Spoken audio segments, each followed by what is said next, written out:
प्राचीन काल में मध्य देश के राजा अश्वपति और उनकी रानी माला देवी ने कई वर्षों तक संतान प्राप्ति के लिए तपस्या की। उनकी तपस्या से प्रसन्न होकर सावित्री ने उन्हें पुत्री होने का वरदान दिया। इस पुत्री का नाम सावित्री रखा गया। सावित्री बचपन से ही अत्यंत सुंदर, बुद्धिमान और तेजस्विनी थी। जब सावित्री विवाह योग्य हुई तो राजा अश्वपति ने उन्हें अपना जीवन साथी चुनने के लिए स्वतंत्र कर दिया। सावित्री ने घूमते घूमते एक वनवासी राजा दमतसेन के पुत्र सत्यवान को अपना पति के रूप में चुना। दमतसेन अंधे थे और उनके राज्य पर शत्रुओं ने अधिकार कर लिया था, जिससे उनका परिवार वन में रहने के लिए विवश हो गया था। जब नारद मुनि ने सत्यवान के बारे में सुना तो उन्होंने सावित्री को चेतावनी दी कि सत्यवान का जीवन बहुत छोटा है, वह केवल 1 वर्ष तक ही जीवित रहेगा। यह सुनकर भी सावित्री ने अपने निर्णय को नहीं बदला और सत्यवान से विवाह कर लिया। विवाह के बाद सावित्री अपने पति के साथ वन में रहने लगी। उसने अपने पति और सास ससुर की सेवा में खुद को समर्पित कर दिया। वो न केवल आदर्श पत्नी थी, बल्कि ने अपने कर्तव्यों को पूरी निष्ठा और प्रेम के साथ निभाया। सत्यवान के जीवन का अंतिम दिन नजदीक आ रहा था। सावित्री ने इस बारे में जानने के बाद कठोर व्रत और तपस्या शुरू कर दी।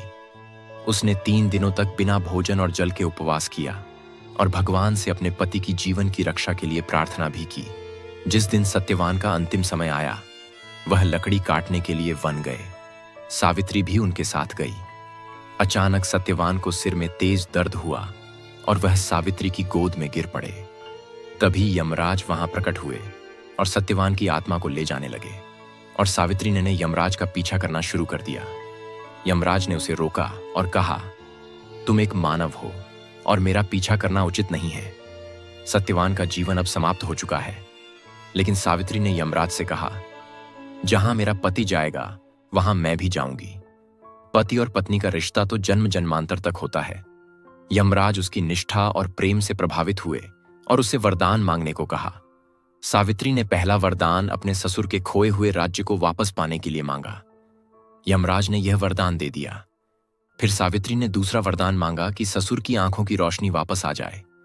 यमराज ने यह भी स्वीकार कर लिया। जब यमराज आगे बढ़े तो सावित्री फिर उनके पीछे चलने लगी।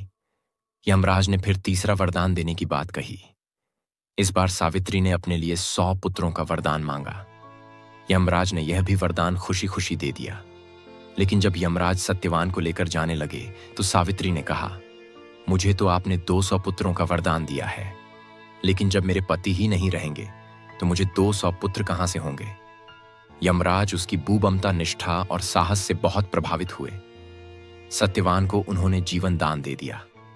सत्यवान के पुनर्जीवित होने के बाद सावित्री अपने पति के साथ घर लौट आई।